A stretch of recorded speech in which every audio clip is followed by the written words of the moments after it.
1, 2, 3, 4, 5, 6, 7, 8, 9, 10. Royal Blue Podcast sound check. 1, 2, 3, 4, 5, 6, 7, 8, 9, 10. Royal Blue Podcast sound check. 1, 2, 3, 4, 5, 6, 7, 8. Friday show live. 1, 2, 3, 4, 5, 6, 7, 8, 9, 10.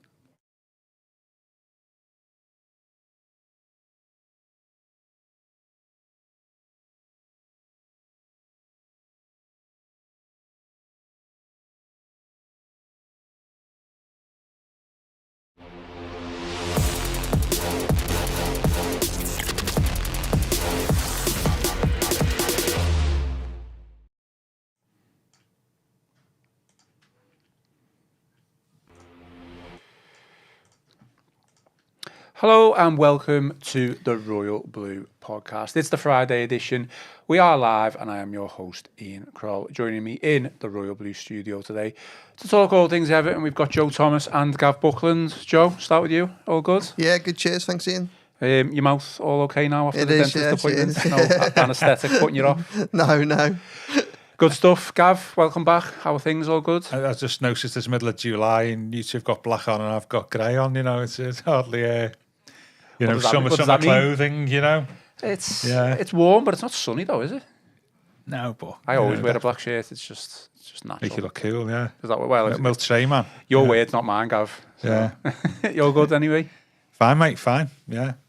Good stuff. Okay, well, today's agenda, we'll look ahead to Everton's second pre-season game of the summer against Blackburn Rovers on Saturday. We'll also discuss the latest transfer rumours doing the rounds. A few other bits worth talking about as we go through the podcast as well. The news that the Freaking Group have created the firm Pursuit Sports in the US as they reportedly target more sports assets to acquire. We mentioned it briefly on the podcast with Chris on Wednesday. Our Business of Football writer Dave Parle has also done a piece, so I'll read a couple of segments from that piece and we'll get into it, what potentially this all means for Everton. I know you'll be in your element when we talk about stuff like that, Gav. Any off-the-field stuff like that. Owners, takeovers, money. Bit of finance stuff, yeah. Okay, as always, give us a thumbs up, drop us a like, and if you haven't already, please subscribe to the channel. As always, your support is greatly appreciated. We are live, so get your comments in, get your questions in, and I'll put them to the lads as we go. We haven't done a podcast since Wednesday, Joe, but yesterday Everton's new away kit was released. What do you make of it? Yeah, I like it. Yeah? I like it. I think it's quite classy. I like the collar. Yeah. I like the colour as well. Mm-hmm. I quite like the little railway detail on the sleeves. I mean, we're so used over the last few years to seeing the Archibald Leach lattice work, which is obviously fantastic, but something a little bit different on that, so that's good. I must admit, I liked the home kit when it came out, and having seen it in action for the first time at Accrington, I like it even more. I do think this is kind of a bit of a theme, at least for me, with the Castori kits. That quite often they look a bit underwhelming, when you have the pictures of them and the release of them. But then when you see them in real life, you think, actually, that's quite smart. So I like both kits that have come out so far. Good stuff. Gav, are you going to invest? And no, I've not had the kit since 1971, so Okay. that's said last week. So I'm the last One of the tight ones that we used to wear. Yeah. The down ball white boots as well. So actually, it was 1970. To be fair, I've not said last week. Not something that particularly interests me, but reading online, most virtually everybody is unanimous, aren't they? That they all like the kit, which for an Everton kit launch is probably a first, isn't it? Because you always get people, don't you, who say like the home kit. I think I sort of like them, but that's it. I mean, they're not going to do anything else but that. As long as it's blue and got the badge on. Yeah, but it's amazing how the amount of interest people have. It reminds me of the kit they had 2010-11, was it? They had a sort of creamish away kit. Mm-hmm. The year they won the penalty shootout at Chelsea, remember? They had that sort of cream colour. But I can see beans in that kit. Yeah, well, he scored the free kick, didn't he, at Chelsea? Yeah, it's interesting to see will they run out at some point in the future of stuff to put on sleeves? They've done the Archibald, the railways, what will it be? Well, that's the thing. Or something like that. It seems like a lot of, care and maybe dedication, but a lot of care goes into the thought process behind kits these days. It's a way of selling them, isn't it, really? Yeah. That's ultimately what it is. It's gaining a connection with supporters, isn't it, really? And I've not got a problem with that. You know, I'm a traditional. I like the old amber. I'm a blue and amber guy, away kit. But yeah, it seems nice. It's more important what they do in the kit really to me than wearing it. Exactly, and who's in it? And who's in it, yeah, absolutely. There may be a few kits that are not filled at the moment. I feel have a discussion. I think so. Yeah, during the pod. Well, we definitely can come on to that. The latest transfer rumours, transfer links. Joe, obviously me and Chris did the pod on Wednesday, went into in depth on Everton's 1-1 draw with Accrington Stanley, but only worth giving you a say. You were there with Chris in the rain, getting soaked, leaks in the stadium and the stand apparently. But yeah, Joe, obviously just give us your thoughts on the game, even though it was a 1-1 draw.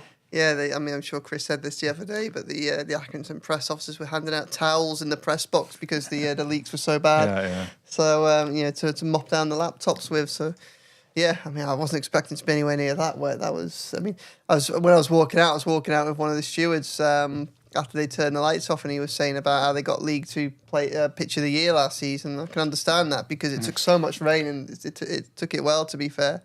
Yeah, look, you can kind of go into too much detail on these games a little bit, can't you? It was nice to be back, nice to see the players out there, nice to see so many first-team players involved. Obviously, it's just a fitness exercise and nothing more, really, but of the things I was looking out for, Harrison Armstrong did well. I thought he was the best player for the first 55 minutes or so. Perhaps after Accrington scored, he was guilty a bit, I think, of trying to do a little bit too much, but he just looks quality. And I think one of the kind of the key storylines, one of the more interesting storylines this pre-season is whether or not he will end up staying with the first team squad or going back out on loan. I think central midfield is an area where they need multiple additions, and I think that Armstrong has the potential to maybe kind of be one of those squad players there. I think they need to improve their starting lineup in centre midfield as well as a few other spots. But it'd be nice to see Harrison Armstrong stay around the squad, but we don't want it to be a token gesture. Obviously, it's got to be what's best for his development. So, that's something they've got to come to work out over the course of the next few weeks, really. Is he going to be better maybe starting every game at the top end of the Championship, or, coming on for the last 20 minutes here and there for Everton in the Premier League? It's a difficult one to judge. But I thought he was very good. And then aside from that, for Harry Tyrer, look, he was always going to slip down the pecking order eventually. Question for him and for Everton is probably, will he be the third choice goalkeeper? They brought Mark Travers in, so they got two. They've got decent first two there. The third one, you don't think is ever really going to be used, but you never quite know. He's had a couple of good seasons out on loan. He looked relatively composed. I think everyone will be disappointed with the goal, but the goal stemmed from Ben Ward being unmarked at the back post. Harry Tyrer can't really do a lot about that. Thought he looked really composed with the ball at his feet, which was useful because the Everton defence really, really did rely on going back to him a lot. So, but that'll be an interesting one, as to see whether or not Everton go into the market again. Bearing in mind how much they've got to do, you think they're not going to put time and resources into looking for a third choice goalkeeper. But there is also a lot of interest in Harry Tyrer from the Football League as well. So you kind of wonder, will he end up, will he be the third choice or will he actually move on this summer? It's unclear. Only other takeaway was just the youngsters that came on did really well. Isaac Heath and Justin Clark. Like both players, watched a fair bit of both from last season, particularly Justin Clark. He was in the under-18s, still will be, and they brought him in from AFC Wimbledon, and he's fearless. He is. He's quick. He's strong. He's got a bit of spark, a bit of bite about him. Saw him winding up Liverpool players in the home derby last season, which Everton won. They won home and away last season in the under-18s. So yeah, it's nice to see him then. Obviously, he was that really genuinely was boys against men, and he looked really good. But Isaac Heath as well, under-21s player of the season last year, did really well when he came on, won the penalty. It's just really more than anything, what got a little bit like what we were saying last season when Illiman and Dye came in. Just how nice it is to see wingers that are willing to run at their fullback, just take them on and get them pedalling backwards, and and really, I think. I'm sure we'll come on to this very quickly, but that's what we all want to see on the right wing. We don't want to see Dwight McNeil on the right having to come into his left. I don't want to see Illiman and Dyer has done all right on the right for Senegal, but he seems to be better on the left for Everton. We don't want to see Carlos Alcaraz or James Garner. We want to see them just bring someone in with a bit of pace, bit of skill, someone that's going to have their full back on their haunches and put them to the sword. I think that's what we need to see, because that was probably my other takeaway, the fact that it was another game where, albeit a friendly way, you've got a square peg in a round hole on the right. It was Dwight McNeil the other day, and I just don't think it works. So. No, fair enough. I was just on your first point about Harrison Armstrong. Me and Chris spoke at length about him on Wednesday's pod, and I kind of feel that he's kind of stuck in the middle of needing the games, like you say, at a high-end championship team, or Everton needing him to play, and because he's clearly got stuff in his locker that Everton could utilise. I guess it'll just depend on whether Everton bring in enough players in the centre of the park. Yeah, I think so. It'll depend on who they bring in, how many they bring in, and who ends up playing where. I think a big factor may well be what Moyes wants to do with Carlos Alcaraz. I think Carlos Alcaraz is so much better from a central position. I think he struggles out on the left. Yeah. And we saw it against Accrington again, can't read too much into it, but even in that game, he was having to drift inside to come in. He was far more effective when he was drifting inside to get the ball than when he was trying to hug the touchline. And Alcaraz did pretty well as a third in that kind of decore role when he played last season at the back end of the season. But most notably at Crystal Palace, when he was, rather than like a number 10, he kind of played more as, it was a flatter free for the midfield in that game. And Carlos Alcaraz ran the show. So I kind of wonder if he might end up kind of just sitting a little bit deeper and filling out that midfield a little bit. So, which is one solution to that midfield. You have him alongside Garner and Idrissa Gueye, and you could maybe see that working. But even then, you put those three, and you still got Irobenham and Harrison Armstrong as your only ones on the bench, and there's probably question marks over both of them in terms of quite where they are in their development in terms of being trusted Premier League players right now, and so they definitely need options in the middle, I think. Interesting, Gav, that Joe has described that role as the core role as such. Let's face it, that's where he played. So, but we did discuss this last week about whether Alcaraz was a number 10, whether he fits in that role, and we had a lot of feedback. Yeah, somebody said that. I didn't say he was not. I said he wasn't a number 10. I think what I said was I don't see he's not Moyes' type of a number 10, is he? Yeah, that's I think you clarified that. Yeah, I think I clarified that at the start. To be fair, a few interesting comments about last week's pod, which is a different story. But he's not a, what did they call him, a box crasher? A decore, a Kale, a Suchak. Yeah. He's more refined, isn't he? He's more technical. So he's not a Moyes number 10. But that doesn't necessarily mean he's not a number 10. Just going back to about Armstrong, just one thing I asked. I've not seen any clips. Has he filled out anything, Joe, compared to last year? Does he look physically bigger? Yeah, That's he looks important, stronger. isn't it? He does, yeah. There's a big contrast between, say, because it was 12 months ago when he broke through first time. We obviously, look, he's been a player that's been coming through the ranks for some time. There's been excitement about him, but it was still a lot of surprise, I think, when Sean Dyche pulled him up from the under-18s to be part of the pre-season first-team squad last year. Came on for the first time at Salford and played out of position on the right. And yeah, he looked a bit gangly and a bit kind of, haircut probably didn't help because he had a skinhead at the time as well. But yeah, he does look like he's grown up quite a lot. That's really important, isn't it? You've got to physically fill out. And you know with Armstrong as well, like he's tall, like he is a big lad. Yeah. He's not, when you look at Isaac Heath and Justin Clark, obviously, well, Isaac Heath's older than Harrison Armstrong, but Justin Clark's obviously under 18s player at the moment. They look quite diminutive in terms of who they're coming up against. Armstrong doesn't. He doesn't look like that. He's a big lad. Yeah. Like I was standing when the players were coming out to have a look at the pitch. I was standing next to the tunnel that they were coming out of, and said hello to Harrison. And I like it, having not kind of been up close to him for 12 months. It kind of surprised me to remind me just how much bigger he is, and you kind of expect he won't be out of place in on the pitch of men playing Premier League football. I don't think, not physically. Yeah, it's interesting what you're saying about Alcaraz, dropping back in as a 3 in the midfield to buffer the midfield, and that sort of thing that Kale did when he first came to the club. That he was obviously not a midfielder; he was more like a player just being behind the striker, but in his first 3 or 4 years, Moyes played Kale effectively as a midfielder, and you just wonder with Alcaraz whether that's sort of an option that he wants. Yeah, we played really well, as I say. That one of the defining games of his loan spell, I think, was the Palace away win, and he played a deeper role in that. I thought it was very, very good, and I think the thing with Alcaraz, and this is probably going to be a running theme of what we say until the situation gets solved, but I think he's someone that. He needs overlapping fullbacks and and wingers with pace who are going to make runs for him if he's going to be in the central role, because he can pick them out. Yeah. Like I was kind of watching some of the passes he was playing. When he drifted inside, he was very good at, say, Mykolenko was then bombing into the space that Alcaraz had vacated, and he's very good at that little through ball between, say, like between the full-back and the centre-back that Mykolenko can then run onto, or a winger can then run onto and get behind into a crossing position. And he almost a bit more like a puppeteer pulling the strings in the middle. Yeah, I think that's fair. But to have that, as I say, you need to have runners around him. And that's. And I'm also really interested from a James Garner perspective as well on that, because I think that it's quite a big year for Garner. Last year of his contract, anyway. Last year of his contract, I mean, I anticipate that'll get sorted this summer. But, I think he's one of those players who is he a starting or is he a squad player? And I'm not 100% sure where he is in an Everton team that takes a step forward.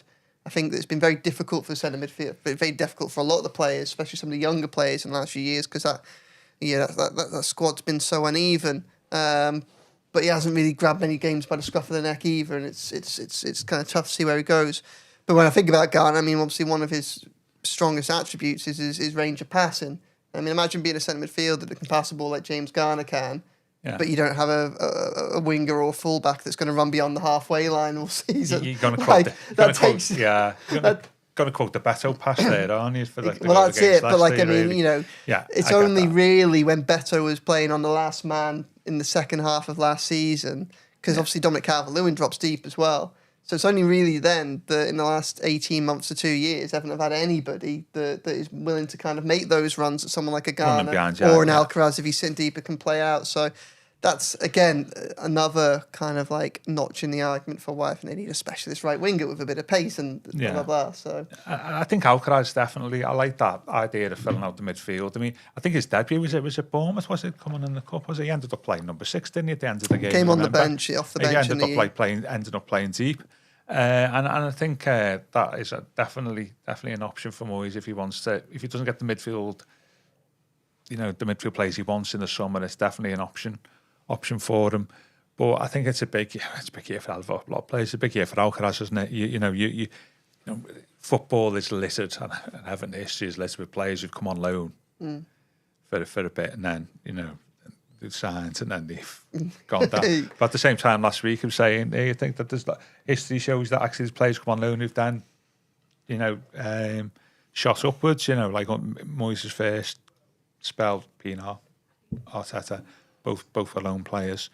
So I really like Alcaraz. He's got something about him. He's got a bit of spikiness, which I think all decent players need, and I think it will be intriguing to see how Moyes sees him in the summer, and in terms of how he deploys him on the pitch, because he's a little bit. People compare him to Cahill, don't they? But I think he's a better footballer than Cahill. I was definitely a much better footballer than Cahill. He may lack some of Cahill's attributes, and it was obviously not as experienced as Cahill. Physicality and stuff like that. Cahill came. But I do think he's potentially got, if it works well for him, he does well. He can do very good for Everton. I think Alcaraz, and I'd say it would be interesting to see how Moyes feels he should fit into the team. Just to finish off on Accrington, then Gav, you say you didn't watch it, but a lot of made after the result that it's only a draw. We're doing pre-season. Are you of that? Ilk. Doesn't matter. Chris Beasley was kind of suggesting, well, we don't want to lose it. Which I suppose you don't want to lose. I get that. You don't want to lose it. At the same time, at this stage, it's fitness, isn't it? I think what I'd say is, I think by the time you get to the final pre-season game, which I think Rome was the final, that's going to be the final game, isn't it? You do want to see a pattern emerging, don't you, in terms of selection, and you want to see obviously people are far fitter. That's what you want to see. You want to see the people who've been new signings integrated into the team, all that type of thing. You don't want to be. Who did we beat that time? Was it 22-0? Was it in Silver's? Good result. Silver's first season. They're just pointless games. But I don't think it's necessarily just a fitness thing. I think that is definitely the case for the first 3 or 4 games. But I think by the time you get to the final game of pre-season, you want to see a pattern of the team, people in place in the places they're going to be starting on the opening day. That's what I'd like to see. So it'd be interesting to see how any new signings integrate within those pre-season matches. Moving on then to some transfer talk. Kind of title this podcast "The Transfer Domino Effect," which That's like wishful thinking. Well, I think it's wishful thinking, but it's also, I think it's a good point to bring up, because I'll use an example here, Joe. I'll come to you first. Is there any transfer out there, and this doesn't necessarily have to be connected with Everton as such, but is there a transfer? Let's use, say, John McGinn as an example. He's obviously been linked with Everton. Is there a transfer out there where you think, well, if that gets done, then Everton can kind of make a play? And when I say John McGinn, what I mean is, say, if Villa don't really want to sell him, but because he's the captain, he's a decent player, they bring in a midfielder, and you think, well, John McGinn's probably not going to play as many games now because obviously we brought in this new midfielder. We don't really want to sell him, but if Everton come in with a decent offer. Do you get what I mean? Yeah, I know, I understand what you mean. Yeah, I mean, I don't think there's much legs in the John McGinn. Yeah, no, there may be interest. That's the example. Everton have interest, but I don't think Villa want to sell him. Yeah. Like, he's their captain. He played a lot last season as well. I think there was a bit of talk around whether or not they might sell Amadou Onana earlier in the window. You almost wondered if that might be a bit more likely, because the difference, someone like that. I think my point is just getting the ball rolling on transfers. Yeah, well, there is. I mean, for me personally, I think rather than specific transfers or a network of transfers, I think the most significant thing for Everton is probably more Man City and Chelsea kind of finalising their squads and their plans for next season and working out what they want to do with the surplus. Because obviously, as we all know, both of them stockpile a lot of talent, and both of them have a lot of players that I think Everton would be interested. Well, we know Everton are interested in some of them. So, your likes of your James McAtee is just feels like an obvious good signing for someone like Everton, and he's clearly going to be available. The question is, what price and who's the competition? You look at Chelsea, and Chelsea have got they're players that you just forget about in that squad, aren't there? Like.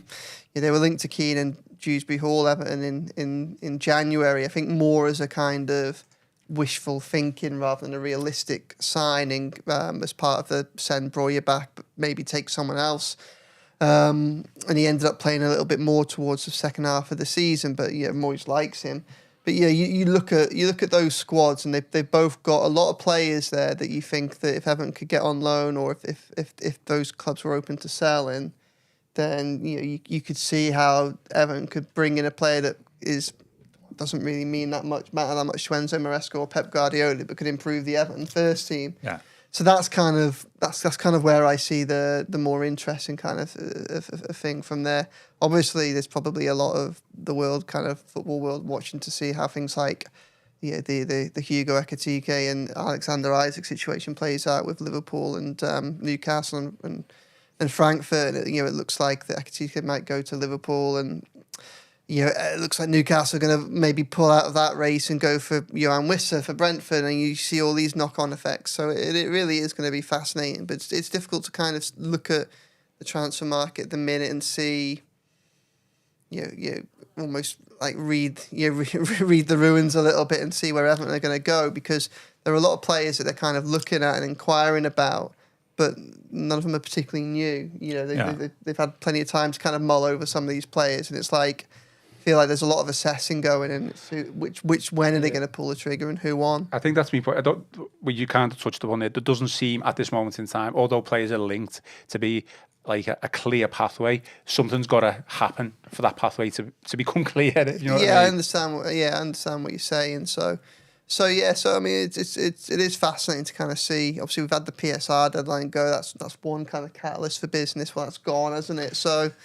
So really, I think it's just as we start to get pre-season, a lot of clubs going out on their foreign tours now, aren't they? Obviously, Everton doing the same next week, and you would like to think that clubs would like to have their new signings with them. Obviously, Everton will have Alcaraz, they'll have Tierno Barry, they'll have Mark Travers, but that's going to be where the bonds are formed, really. You'd think that Everton would maybe want to get in. I think there are places in that first team where Everton need to be looking to pay money to strengthen what the first 11 is. I think there's a centre midfielder, definitely a right winger, and if they can get one, a right back. I do think I'm not saying they will get a right back, but I think that we saw that the logic last season was flawed in terms of we've got so many people that can play right back. We can get away without signing one. I guess you can throw Jake O'Brien into the mix now. He did a very competent job there, but I really think an Everton side, the progressives needed a specialist new right back. But you'd think that before they fly out to America, they'd want to get at least one of those positions in, wouldn't you? Without a doubt. Coming to you then, Gav, a lot of talk or people questioning why more deals haven't been done. Bearing in mind, I think, Everton or just only in football? Well, I guess in football, but just specifically Everton. Bearing in mind there's a lot of work already being done in terms of retaining players and bringing three in, isn't it? Using James McAtee, I guess, as the example because he's the most obvious one to talk about, and Joe's mentioned him. What's the best way for Everton to get the deal over the line? And what I mean by that is it's not always just as straightforward as meeting evaluation of the selling club, offering the terms, and then bringing that player in. It should be simple like that, but it's not. Oh, no, it isn't, is it? I think the point is, in terms of getting deals over the line, what can Everton do right now? Because we know there's a new project on the way. Sometimes, I think, in this example, Moyes almost needs another season at Everton to prove to people outside the club that this project is worth joining. The other option, which we've gone down the route of already, is just literally throwing money at it, which we know we can't do anyway, but just offering the highest wage or the highest valuation that we can at a player. I'm just trying to say, how do we get these deals over the line in your eyes? If I knew the answer to that, it'd be an age, wouldn't I? I know what you're saying. I mean, we said about Moyes needs another season. You've got to remember that actually our transfer committee, recruitment team or whatever is not in place, is it? Not in place till September, theoretically. So it's not really what we're seeing now is Everton's sort of recruitment resource working optimally, is it? Because half of them are not there. So that's the first thing. I think that's the first thing I'd say. Whether that damages us, I don't know. It's awkward. I know what you're saying. What's the selling point of the project for Everton at this moment in time? What's the selling point? Yeah. Well, I think the new stadium is probably I don't know. Actually, people aren't interested in it. People say, I always think people say, come play in a new stadium. But I know people aren't interested in that. It's a tough question. It's a tough question. I think what you've got to what's the main hurdles you've got to jump in the transfer? Meet the selling club's valuation in place. Yeah. But if you do that, then there's no negotiation then over that prolongs things. And then the two biggest things in the players' discussions are what's the salary going to be and where you're going to play him in the team. That's a massive thing about when a player's coming to join you. In these days of stats and all this and performance monitoring, you want to be as a player, you want to be playing the position that's best suited to you. So I think from the player club perspective, I think those are the two things. I think also as well, we're probably in the best position than previously because I think some of our problem in the past has been, payment schedules, hasn't it, for players? Oh yeah, we want them on an Everton and 5-year deals. I know, I think so. Sometimes our lack of cash has hindered us in the past about getting deals over the line. But hopefully that's not the case this time. But if you wanted my answer, it's those quicken things up, don't they? Really, you meet what the player wants, you meet what the club wants, and that's it. I think as well. Sorry to interrupt. Just to emphasise on your point. Yeah. Using James McAtee as the example again, he might be willing to come to Everton, but he also might be willing to go to use Newcastle as an example, who are in the Champions League. So he might be thinking, I might just wait to see if Newcastle are interested in Champions League football, and then that's why these deals aren't getting done right now. That's why deals aren't getting done for anybody, aren't they? There was, the problem you've got at the moment is there's lots of clubs in Everton's position, aren't they? Tottenham, Man United, West Ham all finished around us last year. All need major.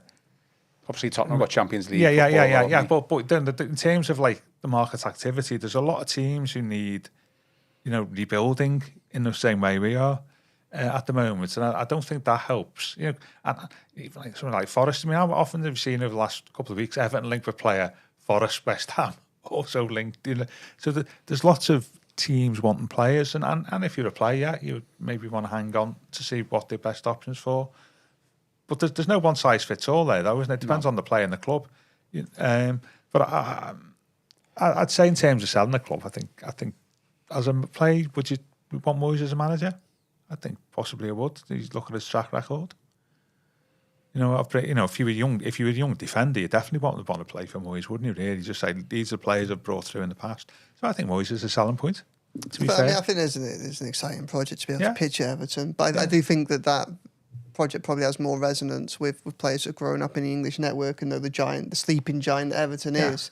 I think probably one of the difficult things about trying to woo those type of players right now, and McAtee might be an example, is that probably a lot of players that have got lost in the academies of Man United, Man City, Chelsea, and others have seen that a very successful route to end up becoming future stars is actually to go abroad. You've tread that pathway and go to Germany, typically some France as well. And quite often it's a way of, you get out of the limelight, you go and play European football, you go and broaden your horizons and pick up more experience, and you almost always end up with a pretty reasonable release clause in your contract, which means that the big names can then come and get you in 2 years' time, can't they? So. And I think there's a feeling, isn't it, in the game, isn't it? If you go to Germany, you'll get coached better at that age.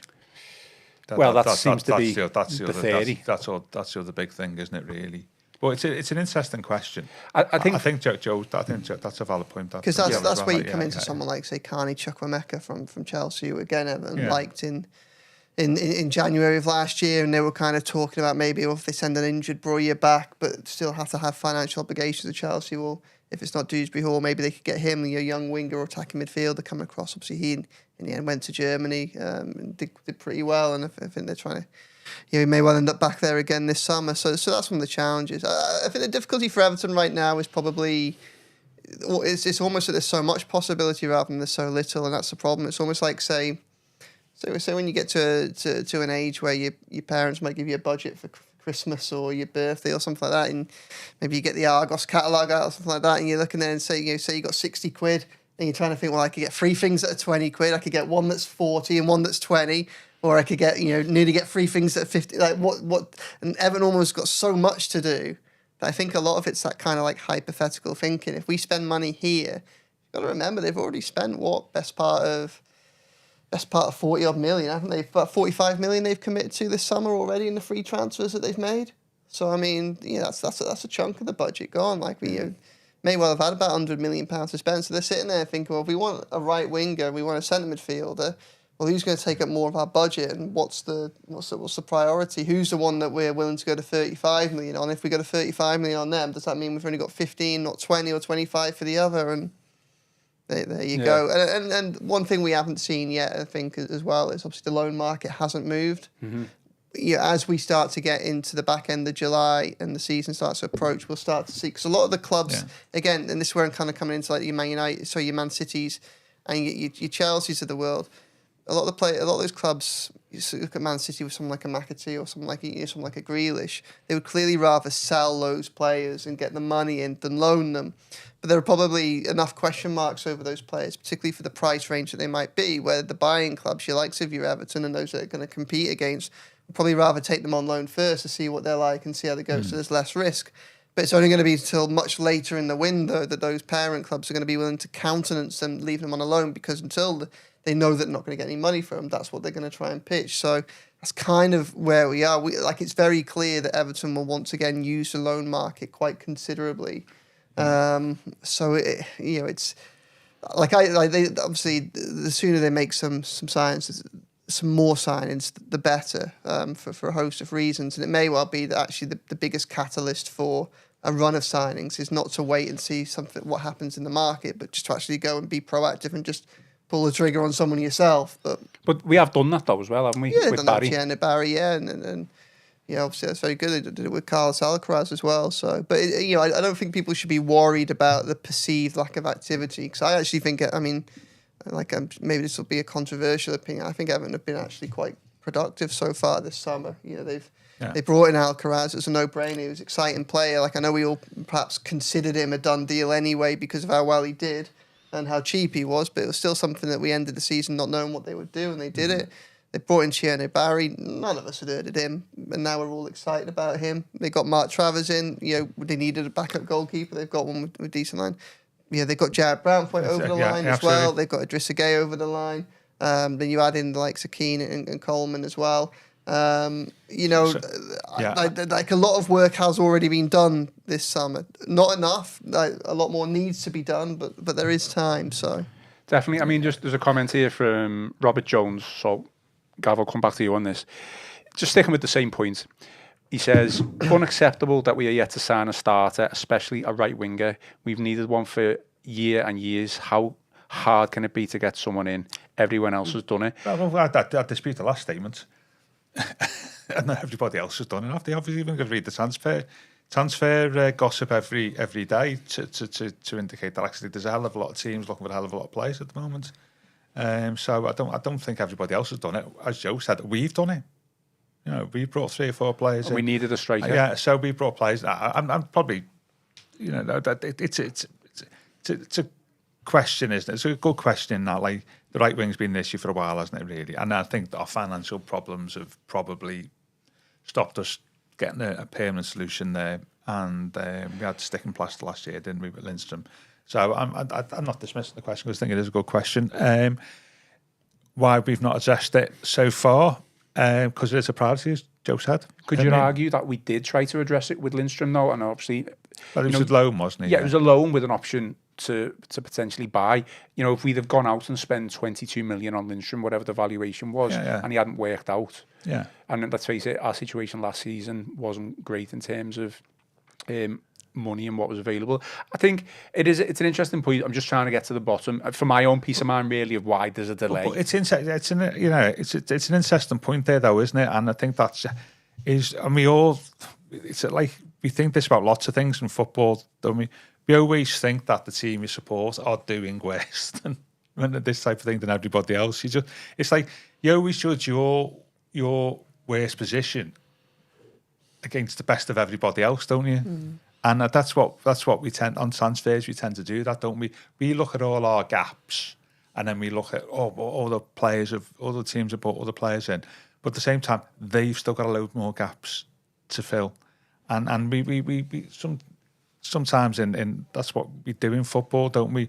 We take our worst compared to the best of others when we've in fact filled some gaps. But I think I totally agree about the right winger. By the way, I think that's something that is needed to the suite, preferably before we go to America.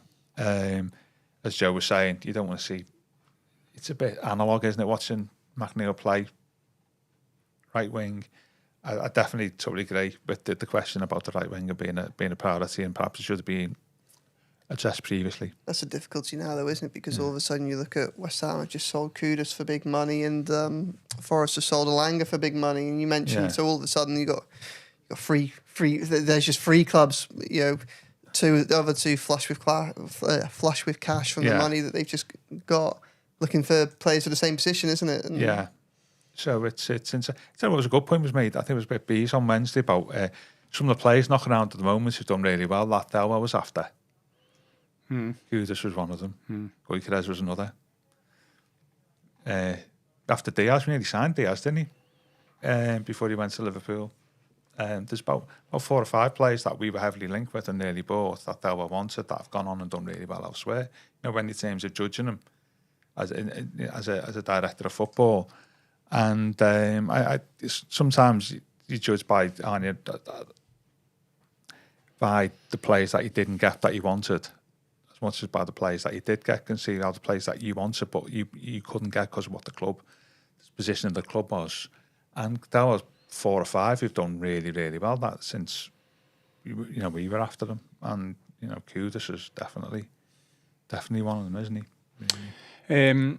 Just addressed 1 or 2 players who we've been linked with. Joe McAtee, obviously, former Everton CEO Keith Wirnes has revealed on his Footballers Insider's Inside Track podcast that sources close to him told him that James McAtee was spotted in a Liverpool hotel. What do you make of that? I don't know what question you're asking me. No. I mean, he's basically just saying that McAtee apparently was seen in a Liverpool hotel. Okay. Douglas Luiz. Yeah, I don't think there's anything in Douglas Luiz. I mean, obviously, I'll just read this out. So West Ham, as well as Everton, have reportedly shown interest in him. According to some Italian journalists, Everton have already won the race, but according to Alan Myers, I think he tweeted this week that there's been no contact with either club. Are we, is this a non-starter, this one? I mean, I think it's difficult to rule out anything categorically because we know that Everton need players, and Douglas Luiz is a talented midfielder that's on the market and in a position where Everton need, and things can change. But all the information I'm hearing is that those rumours are incorrect. So at this stage in the window, I don't think that. I mean, I spoke at length about Douglas Luiz on Monday and why I wasn't sure if he'd be the right signing for Everton in this stage. I mean, he certainly improves the starting 11. There's no doubt about that. When you say right signing, what was that? Why was that? Because I just don't think that he's in the short term, obviously improves the first 11, but there's a big outlay of money there for transfer fee and wages for someone who kind of incrementally gets worse, and by the end of the contract, he won't be worth anything for Everton. And really, if Everton want to be playing catch up with if they want to, if their progress, they want to make sustained progress that gets them up into the top, into the top tiers of the table that we want to get in qualifying for Europe sustainably. Really, you got to buy players that are on the up that kind of improve in value with the club. Yeah, because this is an interesting point. I did hear some of the I did hear a bit of the Douglas Luiz chat, and I was thinking about, because I was on last Friday and I was sort of saying the opposite, which I was saying we've got too many players who are on the up. When you look at our squad. We've only got about, I was at 18 or 19, I was in the squad. We've only got 6, I'd say, in that golden span of 24 to stroke 28, 29. We've got quite a few players under 24 and under who are in that sort of group that you're talking about, and 4 or 5 players who are over 30. We know who they are. And I was saying to Ian, I haven't listened to the pod that bit, though I didn't listen to it all. I was thinking that's the exact opposite as what I was saying on Friday. So we need to get players who we know can do a job and get them into the squad, and we know we'll be up and running straight away, that we know what we're going to get at them, rather than have too many players who that's what we want ultimately, isn't it? Because you make money of them, who are not developmental players, not the right win, but whose best days ahead of them that we'll develop, and then they'll. We'll sell them on for big money, but this give us good service in the meantime. And I think we've got that balance wrong. I said that last Friday, didn't I? I think we've got not enough players in the we know what they can do category. And I like to think, I said last Friday that if you're going to bring 4 or 5 people in, we need to address that imbalance by putting them towards. I agree with that. I think the 24, 29s rather than the 24s. I'd agree with that. I think the question's where you spend your money, isn't it? And it's not that Luiz wouldn't improve the squad or make the first team a lot better. There's clearly value in that. Do you spend £30 million of your remaining transfer budget on that? That's the absolutely issue. I can see that. I wasn't thinking of Luiz in particular, just that thinking, But I can see that argument for, say, spending £12 million on a Sean Longstaff. Absolutely. Or someone like a Luiz on loan. Yeah. But when you're paying that much money, as I say, I kind of think you probably. Yeah, I know. I get that argument, and I think it's just interesting. I just think we just need to get that balance back, because. Great myself, but Moyes was talking about barriers, potential, and I was saying last Friday, we've got quite a few players like that. What we need is a Longstaff or somebody like that who will hold the fort for you, and we just need to get that balance right. And if we bring 4 or 5 players in before the end of the transfer window, I think for me, Luiz could be, if it was to come off, a decent option on loan. I think he was obviously highly sought of at Villa, but they decided to sell him for a lot of money, by the way.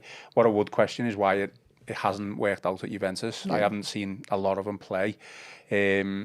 So I know Juventus maybe haven't had the best season either. Is he going to come to the club and improve it? He probably would, without a doubt. He's clearly got something. Maybe that little red flag is, why is it? Just because he's had a bad season last season doesn't mean, you're going to have a bad season this season. But using Lindstrom as an example, he had a poor season with Napoli, didn't he? He came in on loan and just still couldn't get, up to scratch of where he needed to be, and that loan, petered out, and he got injured in the end, didn't he? It just didn't happen for him, and there was no way we were going to spend 22 million on him. So, obviously it wasn't successful, but the tactic was a sound one, wasn't it? Cause that's another way in which Everton can try and level up, isn't it? You look at those players that had a really good season 2 or 3 years ago, and have had a drop off since, and you think, well, can we be the ones to resurrect them and pick up a bargain? But I think the way to do that is loan with an obligation or loan with an option.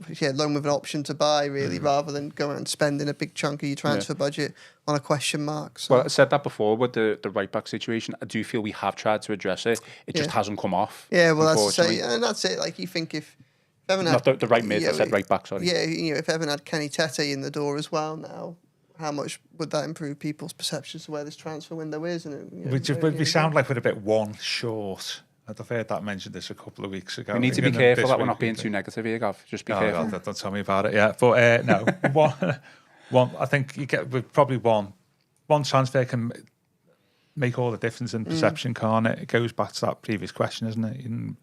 I've seen other people sign and lots of players when they've probably done the same business as us, but you get one more, we can just resist the balance, especially if you do it before America, as I was saying. I mean, I'm not saying no to a Douglas Luiz. It'd just be interesting to see if it was to come off, whether it was a loan or we would put that, chunk of the budget on someone like that. The other thing I'd say, by the way, about the McAtee thing, that's the other thing that comes into transfers, geography. Especially if you're a young player. Yeah. Definitely. If your family's all based in a place you don't want to be, sometimes you don't want to be travelling. If you have a certain disposition, you don't want to be travelling miles away. And that geography can also come into it in terms of signing players, but particularly if they're young. Blackburn tomorrow, Joe, Saturday. You and Chris another going? game. Yeah, looking forward to it. So reinforcements coming back, Pickford and Dye and Gay maybe in contention. Yeah, not sure. Obviously, they'll all be available. Yeah. They all returned on Monday, so it's just a case as to where they are in their training this week as to whether or not Moyes uses them or not. He'll probably look around the same squad that started against Accrington, I should think. There'll be a heavy blend of youth, whatever happens. So, yeah, we can maybe see someone like Mark Travers in goal. Perhaps I think he'd started his pre-season already with Bournemouth, so he's a little bit further on than some of the others. But, yeah, it'd be really interesting to see what lineup he picks there. Because obviously he went strong against Accrington. He basically played... With the exception of Tyre, he didn't have a more senior goalkeeper available to him. He played a senior position in every slot in the first 11. So it'd be interesting to see if he does the same again tomorrow. And let's say if he takes some of those players that have come back to training as well, that'd be interesting. Ever been to Elwood Park, Gav?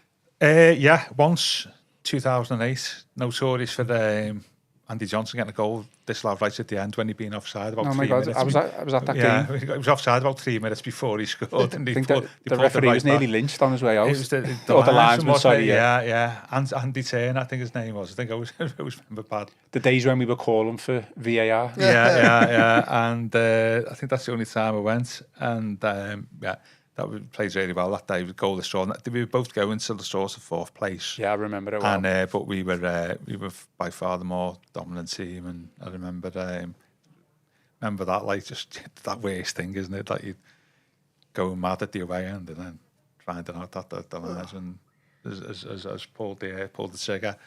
But no, that's the only time I've been. It's not been up as when did I go down? Was it 12? It's a while ago, 12 I would like to see Blackburn back in the Premier League just to have the opportunity to go to Elwood Park. I'm unable to go on Saturday, but I'd like that opportunity. Decent away ground there. Yeah. In the glory days, you think about it, 11, 12.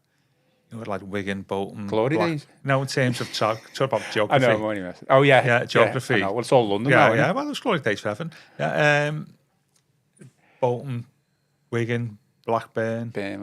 Burnley were up there to 2009-10.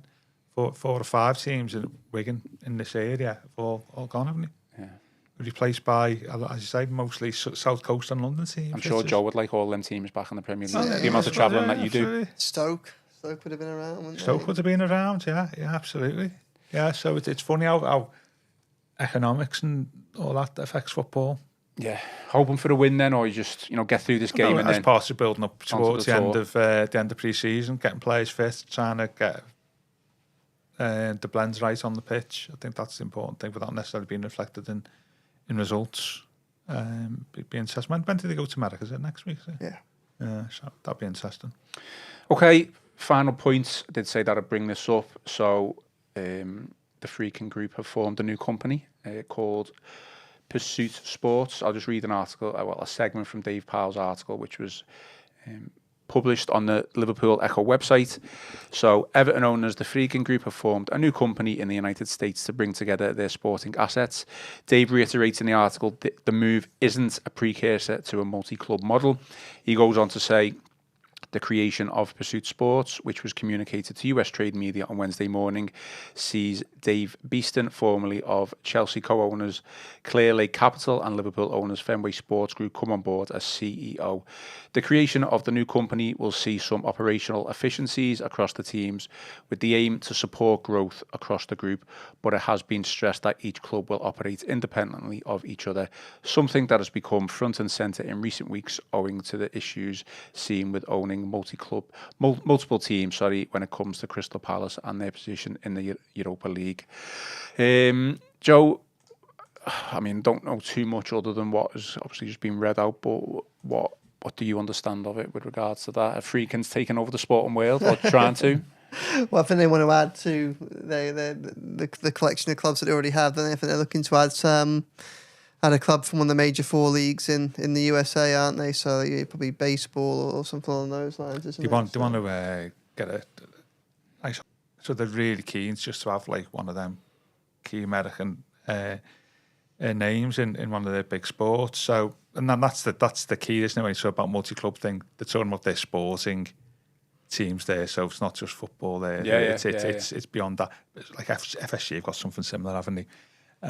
So it's a reminder to me that how, because of their wealth and influence and the scope of their businesses, it's completely different, isn't it, to the previous way Everton have been run, in terms you're not compared to the way, I'm not sort of like the capabilities, but just the opportunities of having somebody like the Freaking Group owning you compared to what we've had before, even prematurely, and the expertise that you can call upon, and the people involved, the high caliber people, and that can only be benefit for us. I mean, one of the things, the benefits you can get, you can sell sponsorship deals across like all the clubs in the group, and you can share analytical skills, podcast skills, but, all that type of stuff that you need to run the business. You can share that capability, and you can compare best practice.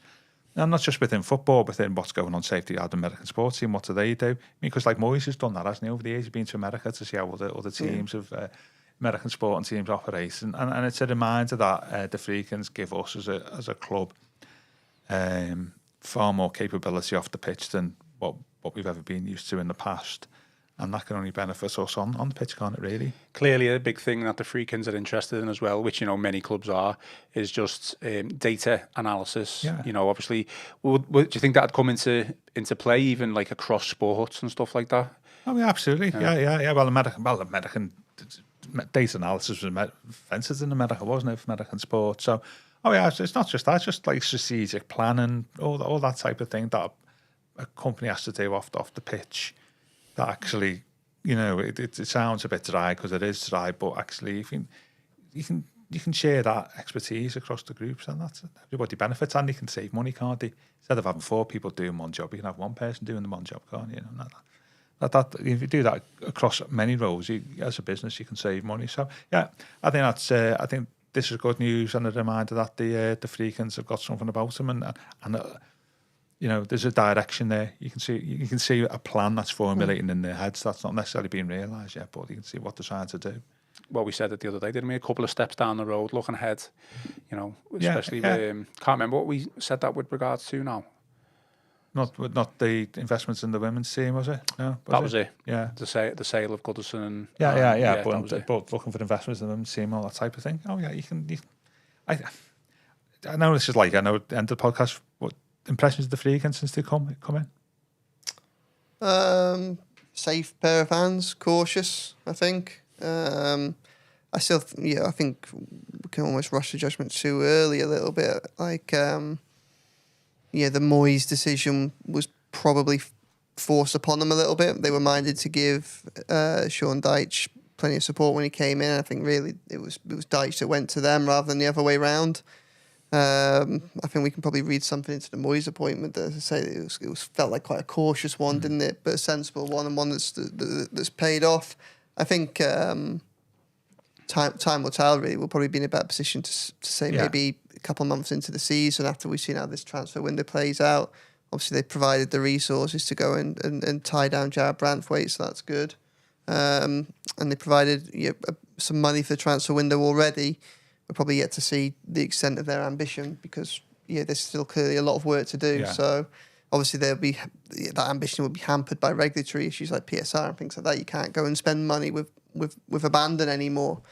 But I think that they seem quite reassuring owners at the moment. But I also do think that we shouldn't rush to just heap praise on them just because they're quiet and because Moyes inspired a good run of form. No, absolutely.